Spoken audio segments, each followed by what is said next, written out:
नमस्कार प्यारे बच्चों, कैसे हैं आप? आशा करती हूँ अच्छे होंगे। तो आज मैं आपके लिए लेकर आई हूँ आपकी अभ्यास पुस्तिका का अध्याय 2 युवाओं से, जो स्वामी विवेकानंद द्वारा रचित है। मैं आपको फुल बुक की एक प्लेलिस्ट उपलब्ध कराऊंगी। कृपया कर उसे फॉलो ज़रूर करें और अपने फ्रेंड्स के साथ शेयर करें। तो चलिए शुरू करते हैं।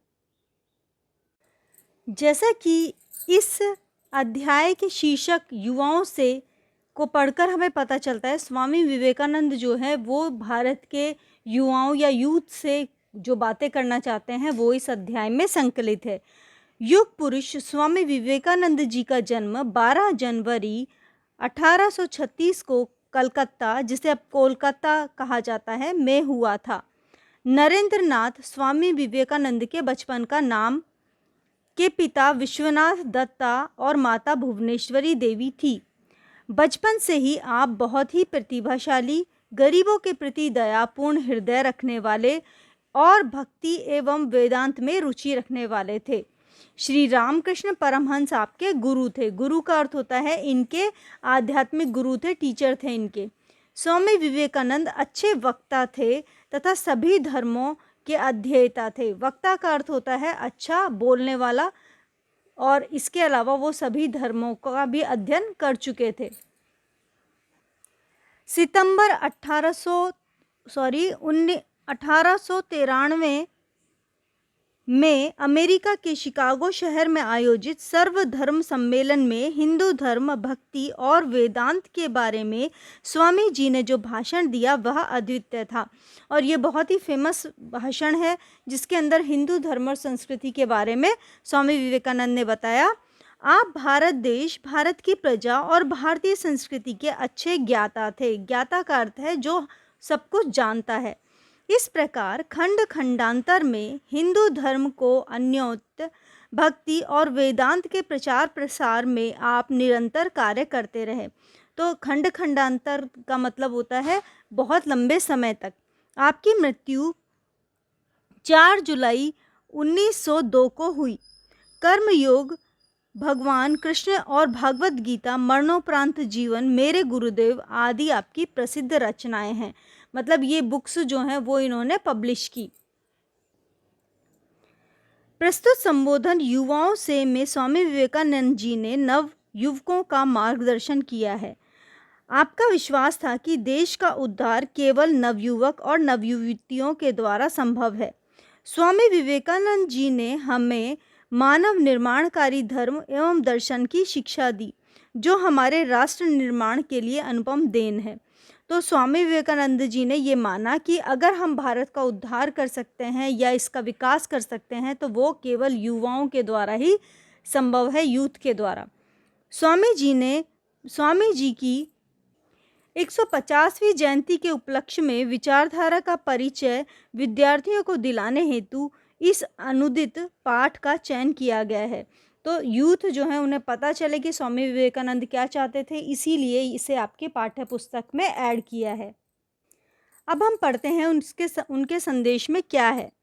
मेरी आशा, मेरा विश्वास नवीन पीढ़ी के युवकों पर है। उन्हीं में से मैं अपने कार्यकर्ताओं का संग्रह करूंगा। यानी वे ये चाहते थे कि उनके जो भी वो कार्यक्रम कर रहे हैं उसके अंदर जो कार्यकर्ता हैं, जो वॉलंटियर हैं, वो सभी युवक हों। वे सिंह विक्रम से देश की यथार्थ उन्नति संबंधी सारी समस्याओं का समाधान करेंगे। वर्तमान काल में अनुष्ठेय आदर्श को मैंने एक निर्दिष्ट रूप में व्यक्त कर दिया है और उनको कार्यान्वित करने के लिए मैंने अपना जीवन समर्पित कर दिया है। तो स्वामी विवेकानंद कह रहे हैं कि मैंने कुछ आदर्श, कुछ आइडियल थिंग्स जो हैं उनको मैंने सोचा है और उनको ही मैं अपने जीवन में कार्यान्वित करूँगा, यानी उन्हें आगे बढ़ाऊँगा ताकि जो वो लक्ष्य उन्होंने प्राप्त करना चाहा है वो उन्हें प्राप्त हो सके। वे एक केंद्र से दूसरे केंद्र का विस्तार करेंगे और इस प्रकार हम धीरे धीरे समग्र भारत में फैल जाएंगे। इसमें वे का अर्थ नवयुवकों से लिया गया है कि नवयुवक जो हैं वो धीरे धीरे एक सेंटर होगा, फिर उससे 2 सेंटर खोलेंगे और इस तरह से हम धीरे धीरे पूरे भारत में, समग्र भारत, पूरे भारत में हम फैल जाएंगे। भारतवर्ष का पुनरुत्थान होगा, यानी वापस से डेवलप होगा। भारत जो पहले जैसे भारत जो है वो विश्व गुरु माना जाता था, उस तरह भारत का वो डेवलपमेंट चाहते थे। पर वह शारीरिक शक्ति से नहीं, वरन आत्मा की शक्ति द्वारा। वह उत्थान विनाश की ध्वजा लेकर नहीं, वरन शांति और प्रेम की ध्वजा से। मैं अपने सामने यह एक सजीव दृश्य अवश्य देख रहा हूँ कि हमारी यह वृद्ध माता पुनः एक बार जागृत होकर अपना सिंहासन पर नव यौवन पूर्ण एवं पूर्व की अपेक्षा अधिक महामहिमान्वती होकर विराजित है। शांति और आदर्श के वचनों के साथ सारे संसार में उसके नाम की घोषणा कर दो। तो वो चाहते हैं जो हमारी भारत माता है उसका जो वो वृद्धावस्था में आ चुकी है, तो हम उसका उत्थान करें ताकि वो वापस से पुनर्यौवन यानी वापस से जवान होकर और अपने सिंहासन पर विराजित हो और पूरे संसार में लोग उनको माने। देखो, यह निद्रित भारत अब जागने लगा है, मानो हिमालय के प्राणप्रद वायु स्पर्श से मृत देह की शिथिलता प्राय 80 मास तक में प्राण का संचार हो गया है। तो उन्होंने कहा है कि भारत जो अब तक सोया हुआ था, निद्रित था, वो अब जाग चुका है और ऐसा लग रहा है कि हिमालय के अंदर जो फ्रेश हवा बहती है वो मरी हुई देह के, जब कोई शरीर जो है वो मर जाता है तो कैसे शिथिल हो जाता है, उसके अंदर वापस से प्राण का संचार हो रहा है। जड़ता धीरे धीरे दूर हो रही है। जो अंधे हैं वे देख नहीं सकते, जो विकृत बुद्धि हैं वे समझ नहीं सकते कि हमारी मातृभूमि अपनी गंभीर निद्रा से अब जाग रही है। अब कोई उसे रोक नहीं सकता, अब यह फिर सो भी नहीं सकती। कोई बाह्य शक्ति इस समय इसे दबा नहीं सकती, क्योंकि यह असाधारण शक्ति का देश अब जागकर खड़ा हो गया है। तो वो ये चाह रहे हैं कि ये जो भारत देश है ये वापस से जागृत हो। एक नवीन भारत निकले हल पकड़कर, किसानों की कुटी भेद कर, मछुआ मोची मेहतरों की झोपड़ी से, निकल पड़े बनियों की दुकान से, भुजवा के भाड़ से, कारखाने से, हाट से, बाजार से, निकले झाड़ियों जंगलों पहाड़ों एवं पर्वतों से। तो वो चाहते हैं कि इस तरह से सभी जगह से होते हुए भारत का विकास हो। क्या भारत मर जाएगा? तब तो संसार से सारी आध्यात्मिकता का समूल नाश हो जाएगा, सारे सदाचार पूर्ण आदर्श जीवन का विनाश हो जाएगा, धर्मों के प्रति सारी मधुर सहानुभूति नष्ट हो जाएगी, सारी भावुकता का भी लोप हो जाएगा और उसके स्थान पर काम रूपी देव और विलासिता रूपी देवी राज्य करेंगे। धन उनका पुरोहित होगा। तो इस तरह से जो विवेकानंद है वो बोल रहे हैं कि भारत जो है वो मर जाएगा अगर विश्व पटल से अगर वो ख़त्म हो जाएगा तो क्या होगा, सारी आध्यात्मिकता या सारी अच्छाइयाँ जो हैं वो ख़त्म हो जाएंगी और उनका स्थान कौन ले लेगा? जो बुरी आदतें हैं, विलासिता है, वो सभी इसका स्थान ले लेंगे। प्रताड़ना, पाशविक बल और प्रतिद्वंदिता ये ही उसकी पूजा पद्धति होंगे और मानवता उनकी बलि सामग्री हो जाएगी। ऐसी दुर्घटना कभी हो ही नहीं सकती। तो वो कह रहे हैं अगर भारत मर जाएगा तो क्या होगा, आध्यात्मिकता का नाश हो जाएगा और जो बुरी शक्तियां हैं, प्रवृत्तियां हैं वो जाग जाएंगी और उससे मानवता की बलि जो है वो दी जाएगी। बलि का अर्थ होता है जैसे प्राचीन काल में होता था, किसी जानवर की बलि यानी उसे मार दिया जाता था, उसी तरह मानवता जो है वो नष्ट हो जाएगी और ऐसा कभी भी नहीं हो सकता। भारत के राष्ट्रीय आदर्श त्याग और सेवा। आप इन धाराओं में तीव्रता उत्पन्न कीजिए और शेष सब अपने आप ठीक हो जाएगा। तुम काम में लग जाओ, फिर देखोगे इतनी शक्ति आएगी कि तुम उसे संभाल ना सकोगे। दूसरों के लिए रत्ती भर सोचने काम करने से भीतर की शक्ति जाग उठती है। दूसरों के लिए रत्ती भर सोचने से धीरे धीरे हृदय में सिंह का सा बल आ जाता है। तुम लोगों से मैं इतना स्नेह करता हूँ, परंतु यदि तुम लोग दूसरों के लिए परिश्रम करते करते मर भी जाओ तो भी यह देखकर मुझे प्रसन्नता ही होगी। तो वो यूथ से कह रहे हैं कि भारत का आदर्श जो है वो त्याग और सेवा है। सेवा क्या होती है? जब हम किसी ऐसे व्यक्ति के लिए काम करते हैं जिसे हमारी आवश्यकता हो। और वो कह रहे हैं कि अगर हम दूसरों के लिए काम करते हैं तभी हमारे शरीर की अंदरूनी शक्ति जो है वो जागने लगती है, हमारे अंदर सिंह का सा बल आ जाता है, यानी शेर की तरह हमारे अंदर बल आ जाता है। और वो अपने युवाओं से कह रहे हैं कि मैं जो है तुम सभी से बहुत प्यार करता हूँ, लेकिन अगर तुम किसी और का भला करने के लिए, सेवा करने के लिए अगर परिश्रम करते करते, श्रम करते करते मर जाओगे, तो भी मैं उसे देखकर विचलित नहीं होऊंगा, मैं प्रसन्न ही होऊंगा।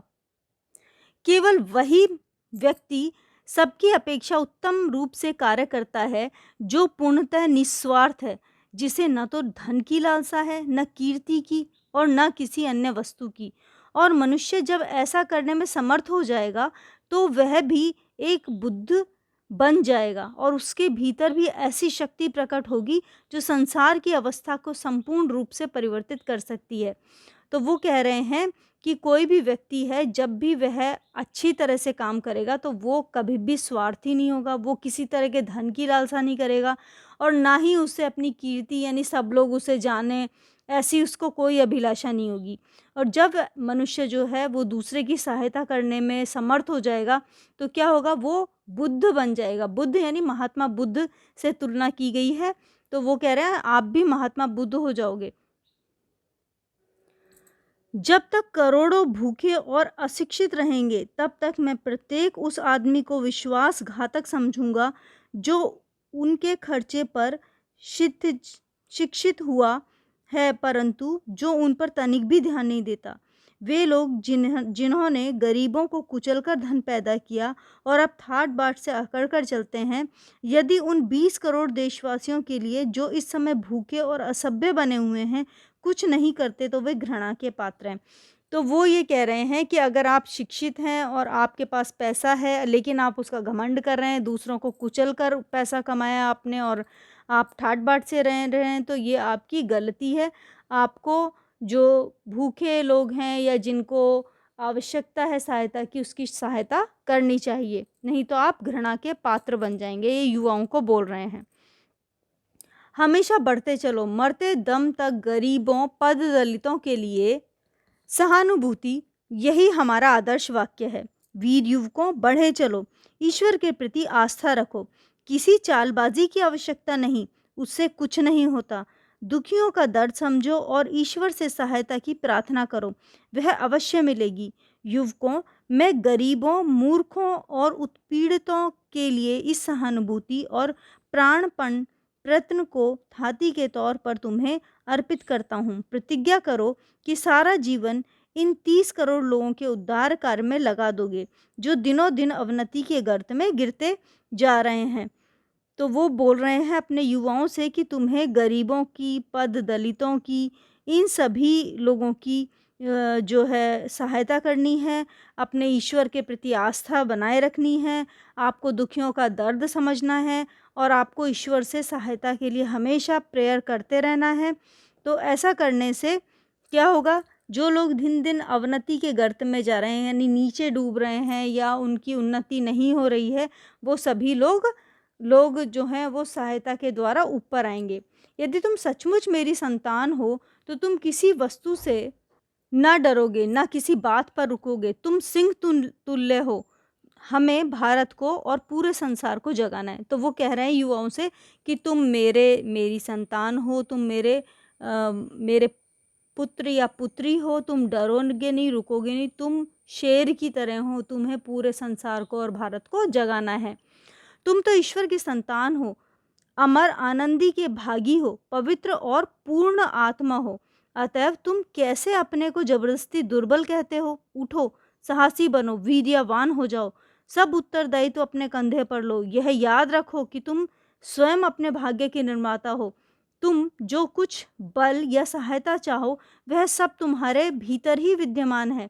तो वो युवाओं को ये प्रेरणा दे रहे हैं कि आप बहुत अधिक ताकतवर हैं और जो ताकत आप निर्बल समझते अपने आप को, ऐसा नहीं है, आपके अंदर ही बहुत अधिक ताकत है, उसे पहचानो। एक बात पर विचार करके देखिए, मनुष्य नियमों को बनाता है या नियम मनुष्य को बनाते हैं? मनुष्य रुपया पैदा करता है या रुपया मनुष्य को पैदा करता है? मनुष्य कीर्ति और नाम पैदा करता है या कीर्ति और नाम मनुष्य को पैदा करते हैं?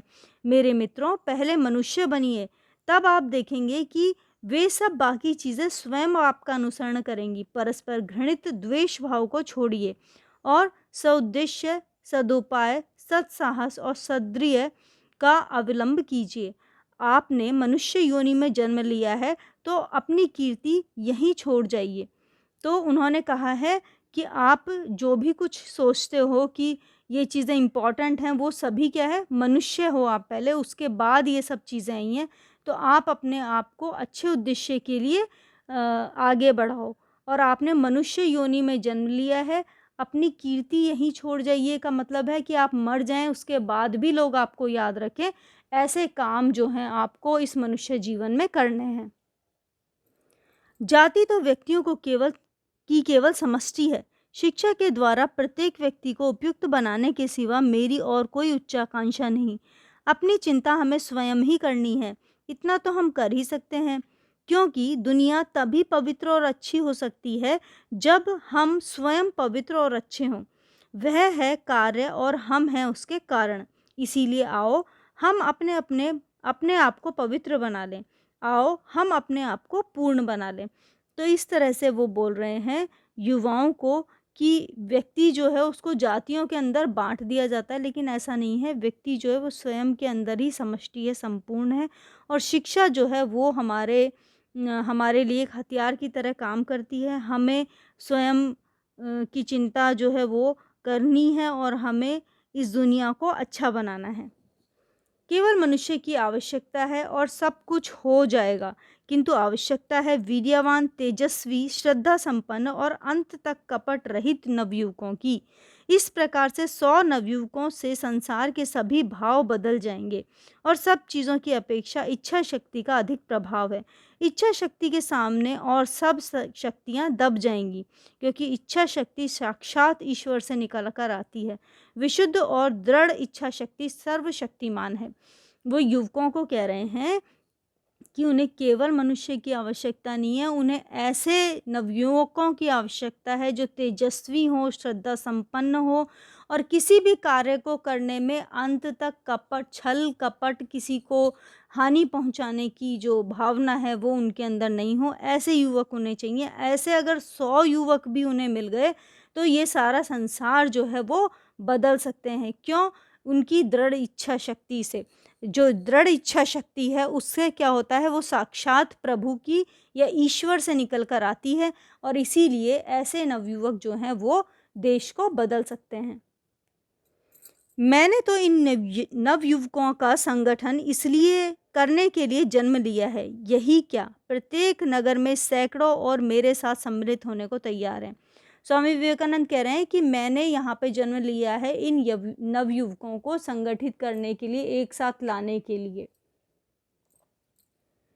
और मैं चाहता हूँ कि इन्हें अप्रतिहत गतिशील तरंगों की भांति भारत में सब और भेजूं, जो दिनहीनों और पददलितों के द्वारा प्रमुख नैतिकता, धर्म और शिक्षा उंडेल दें, और इसे मैं करूँगा या मरूँगा।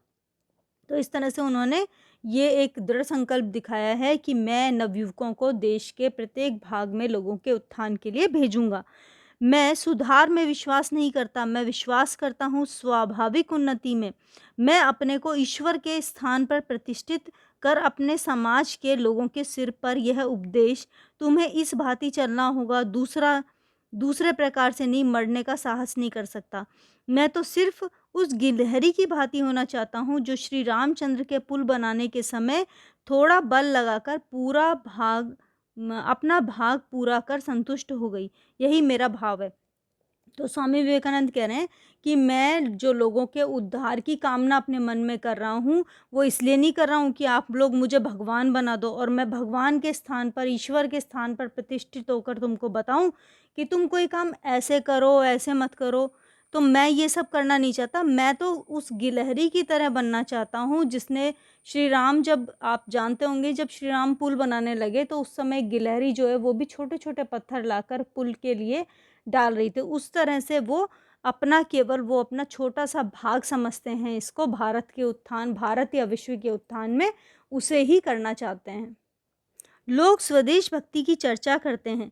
मैं स्वदेश भक्ति में विश्वास करता हूँ, पर स्वदेश भक्ति के संबंध में मेरा एक आदर्श है। बस बड़े काम करने के लिए 3 चीज़ों की आवश्यकता होती है। बुद्धि और विचार शक्ति हम लोगों की थोड़ी सहायता कर सकती है। वह हमको थोड़ी दूर अग्रसर कर देती है और वहीं ठहर जाती है, किंतु हृदय के द्वारा ही महाशक्ति का की प्रेरणा होती है। प्रेम असंभव को संभव कर देता है।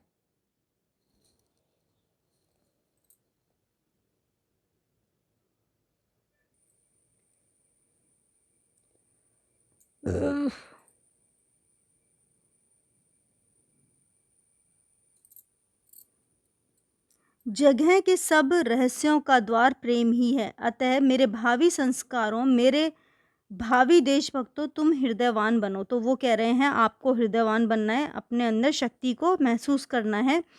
क्या तुम हृदय से समझते हो कि देव और ऋषियों की करोड़ों संतान पशुतुल्य हो गई हैं? यहाँ पे देव और ऋषियों की संतानें जो हैं वो भारतवासियों को कहा गया है। क्या हृदय से अनुभव करते हो कि करोड़ों आदमी आज भूख से मर रहे हैं और वे कई शताब्दियों के इस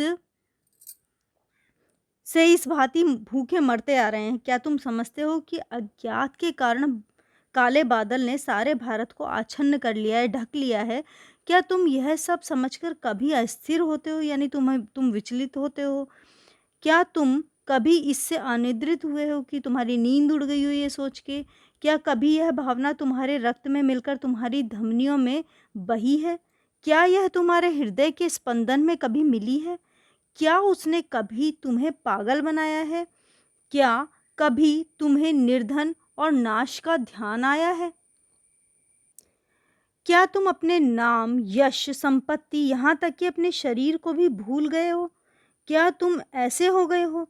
यदि हो तो जानो कि तुम स्वदेश भक्ति की प्रथम सीढ़ी पर खड़े हो, पर पैर रखा है। जैसे तुम में से अधिक लोग जानते हैं कि धार्मिक महासभा के लिए अमेरिका नहीं गया था, किंतु देश में जनसाधारण की दुर्दशा के प्रतिकार का भूत मेरी आत्मा में घुस गया था। मैं अनेक वर्षों तक समग्र भारत में घूमता रहा, पर अफसोस स्वदेशवासियों के लिए कार्य करने का मुझे कोई अवसर नहीं मिला, इसीलिए मैं अमेरिका गया। तुम में से अधिकांश जो मेरे उस समय जानते थे, इस समय इस बात को अवश्य जानते हैं, इस धार्मिक महासभा को कौन परवाह करता था? यहाँ मेरे रक्त मांस स्वरूप जनसाधारण की दशाहीन होती जाती थी, उनकी कौन खबर ले? स्वदेश हितैषी होने की यह मेरी पहली सीढ़ी है।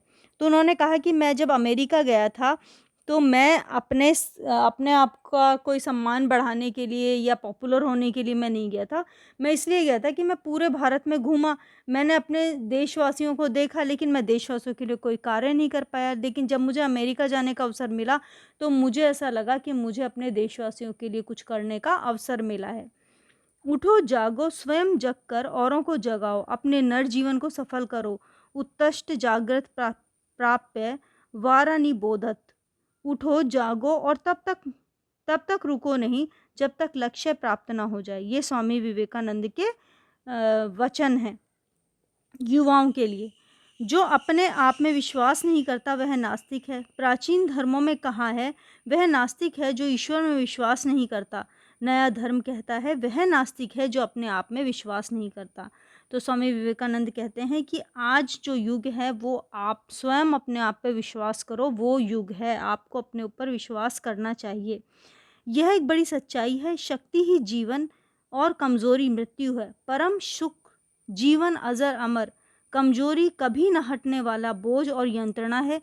कमजोरी ही मृत्यु है। जहाँ आप अपने आप को कमज़ोर समझ लेते हो, वहाँ आपकी मृत्यु हो जाती है। इसीलिए आपको अपने आप को हमेशा शक्तिशाली समझना है। उपदेशों में और अपने ऊपर विश्वास करना है। उपदेशों में यदि कोई ऐसा शब्द है जो वज्र वेग से अज्ञान राशि के ऊपर पतित होता है, उसे बिल्कुल उड़ा देता है, तो वह अभी निर्भयता है। तो उन्होंने कहा है कि हमारे उपदेशों में भी एक शब्द ऐसा उपयोग में लाया गया है जो इतनी अधिक गति से आपकी अज्ञानता को ख़त्म करता है, और वो है निर्भयता, यानी किसी से भी डरना नहीं है। संसार को यदि किसी एक धर्म की शिक्षा देनी है तो वह है निर्भीकता। यह सत्य है कि इस ऐहिक जगत में अथवा आध्यात्मिक जगत में भय ही पतन और पाप का कारण है। भय से ही दुख होता है, यह मृत्यु का कारण है, और इसी के कारण सारी बुराइयां और पाप होता है। तो स्वामी विवेकानंद कहना चाहते हैं आपको निर्भीक होना होगा, अपने ऊपर आपको विश्वास रखना चाहिए। सबसे पहले हमारे तरुणों को मजबूत बनाना चाहिए। वो कहते हैं कि हमारे तरुणों यानी युवकों को, यूथ को मजबूत बनाना चाहिए। धर्म इसके बाद की वस्तु है। मेरे तरुण मित्रों, शक्तिशाली बनो। मेरी तुम्हें यही सलाह है। तुम गीता के अध्ययन की अपेक्षा फुटबॉल के द्वारा ही स्वर्ग के अधिक समीप पहुंच सकोगे। ये कुछ कड़े शब्द हैं, परंतु मैं उन्हें कहना चाहता हूँ क्योंकि तुम्हें प्यार करता हूँ कि कांटा कहाँ चुभता है, मुझे इसका कुछ अनुभव है। तुम्हारे स्नायु और मांसपेशियां अधिक मजबूत होने पर तुम गीता अधिक अच्छी तरह से समझ सकोगे। तुम अपने शरीर में शक्तिशाली रक्त प्रवाहित होने पर श्री कृष्ण के तेजस्वी गुणों और उनकी अपार शक्ति को अधिक समझ सकोगे। तो वो ये भी कह रहे हैं एक तरह से कि आप जो है गीता पढ़कर विद्वान नहीं बन सकते हो। आपको विद्वान बनने के लिए अपनी शक्ति को पहचानना होगा। जब तुम्हारा शरीर मजबूत हो, पर ख तुम्हारे पैरों पर खड़ा होगा और तुम अपने को मनुष्य अनुभव करोगे। तो वो ये कह रहे हैं कि आप फुटबॉल खेलकर भी आप भगवान को प्राप्त कर सकते हो। तब तुम उपदेश और आत्मा की महानता को अधिक अच्छा समझ सकोगे। हम देख सकते हैं कि एक तथा दूसरे मनुष्य के बीच अंतर होने का कारण उसका अपने आप में विश्वास होना और ना होना है। अपने आप में विश्वास होने से सब कुछ हो सकता है। मैंने अपने जीवन में इसका अनुभव किया है, अब भी कर रहा हूँ।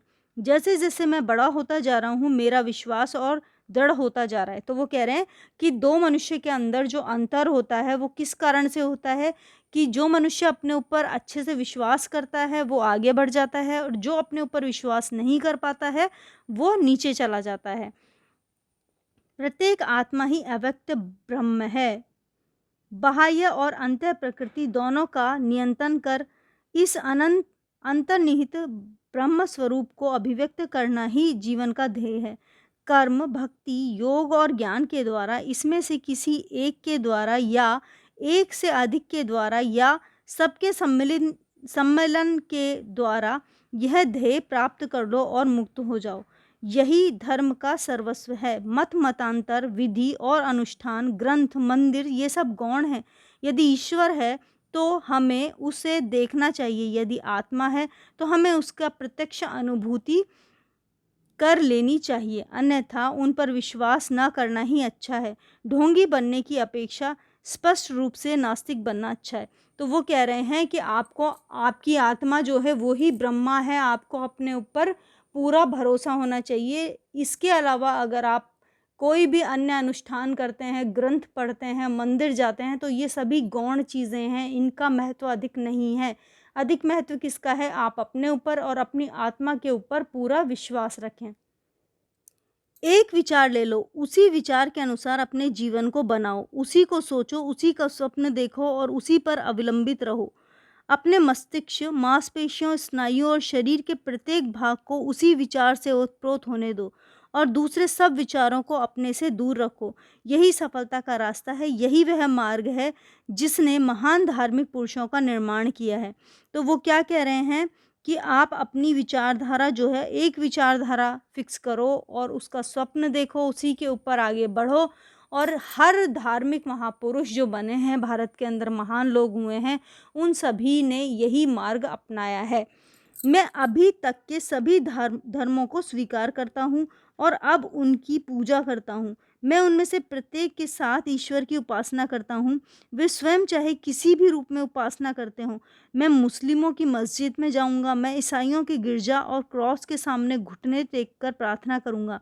मैं बौद्ध मंदिर में जाकर बुद्ध और उसकी शिक्षा ग्रहण कर लूँगा। मैं जंगल में जाकर हिंदुओं के साथ ध्यान करूँगा, जो हृदयस्थ ज्योति स्वरूप परमात्मा को प्रत्यक्ष करने में लगे हुए हैं। तो स्वामी विवेकानंद कहते हैं कि मैं ऐसे सभी धर्मों को स्वीकार करता हूँ, चाहे वो हिंदू, मुस्लिम, सिख, ईसाई कोई सा भी धर्म हो, मैं सभी के अंदर जाऊँगा और उस ज्योति स्वरूप परम ब्रह्म जो है उसका मैं प्रत्यक्ष करने के लिए किसी भी धर्म को अपना सकता हूँ। तो इस पैराग्राफ में उन्होंने बताया कि वो सभी धर्मों के प्रति समभाव रखते हैं। शिक्षा विविध जानकारियों का ढेर नहीं, जो तुम्हारे मस्तिष्क में ठूंस दिया गया है। जो आत्मसात हुए बिना वहाँ अजन्मा पड़ा रहकर गड़बड़ मचाया करता है। हमें उन विचारों की अनुभूति कर लेने की आवश्यकता है जो जीवन निर्माण, मनुष्य निर्माण, चरित्र निर्माण में सहायक हों। यदि आप केवल 5 ही परखे हुए विचार आत्मसात कर लें और उनके अनुसार अपना जीवन और चरित्र का निर्माण कर लेते हैं, तो आप पूरे ग्रंथालय को कंठस्थ करने वालों की अपेक्षा अधिक शिक्षित हैं। तो वो कह रहे हैं आप किसी भी धर्म के अंदर शिक्षा लें, किसी भी धर्म की शिक्षा लें, लेकिन आपको उन्हें अपने जीवन में उतारना होगा, तभी आप अधिक आगे बढ़ सकते हैं। अपने भाइयों का नेतृत्व करने की नहीं, वरन उनकी सेवा करने का प्रयत्न करो। नेता बनने की इस क्रूर उन्मत्तता में बड़े-बड़े जहाज़ों को इस जीवन रूपी समुद्र में डुबो दिया है। तो वो कह रहे हैं आप नेता बनने की कोशिश मत करो, आप लोगों की सहायता करो। क्योंकि अगर आप नेता बनने की कोशिश करोगे तो आप जीवन रूपी समुद्र में आपका जहाज़ जो है वो डूब जाएगा। हमारे स्वभाव में संगठन का सर्वथा अभाव है, पर इसे हमें अपने स्वभाव में लाना है। संगठन यानी एक साथ लोग मिलकर काम करें, ये हमारे स्वभाव में नहीं होता है, लेकिन हमें इसे लाना है। इसका महान रहस्य है ईर्ष्या का अभाव। तो आप सभी संगठित होकर कब रह सकते हैं? जब आपके अंदर जेलसी की भावना जो है वो कम होती है। हम जेलस होते हैं, इसीलिए हम संगठित नहीं हो पाते हैं। अपने भाइयों के मत से सहमत होने को सदैव तैयार रहो और हमेशा समझौता करने का प्रयत्न करो, प्रयास करो। यही है संगठन का पूरा रहस्य। मैं तुम सबसे यही चाहता हूँ कि तुम आत्म-प्रतिष्ठा, दलबंदी और ईश्वर को सदा के लिए छोड़ दो। तुम्हें पृथ्वी माता की तरह सहनशील होना चाहिए। यदि तुम ये गुण प्राप्त कर सको तो संसार तुम्हारे पैरों पर लौटेगा। तो उन्होंने ये कहा है यूथ से कि आप सभी को संगठित होकर रहना चाहिए और संगठन जो है वो कब बनेगा? जब आप स्वार्थ जो है उसको पीछे छोड़ दें, ईर्ष्या की भावना को पीछे छोड़ दें। अगर आप ईर्ष्यालु रहेंगे या जेलसी की भावना रहेगी आप में, तो आप संगठित नहीं हो सकते हो। और वो चाहते हैं कि सभी लोग जो हैं वो पृथ्वी माता की तरह सहनशील हों। पृथ्वी माता कितनी सहनशील है कि आपको वो सब कुछ देती है, आप उसका मिसयूज़ भी करें लेकिन वो शांत है। आपको दूसरों से सहमत होने के लिए, यानी कि वो जो काम कर रहे हैं वो सही है, उसको जो भी आपने एक मुख्य व्यक्ति चुना है उसकी हर बात जो है उसको एग्री करना चाहिए। तो इस तरह से ये अध्याय समाप्त होता है। आशा करती हूँ आपको अच्छा लगा होगा। मेरे चैनल को सब्सक्राइब करें और अपने दोस्तों के साथ शेयर करें। सारी बुक जो है वो मैं एक प्लेलिस्ट के अंतर्गत आपको उपलब्ध करा दूँगी। तो मिलते हैं अगले वीडियो में। धन्यवाद।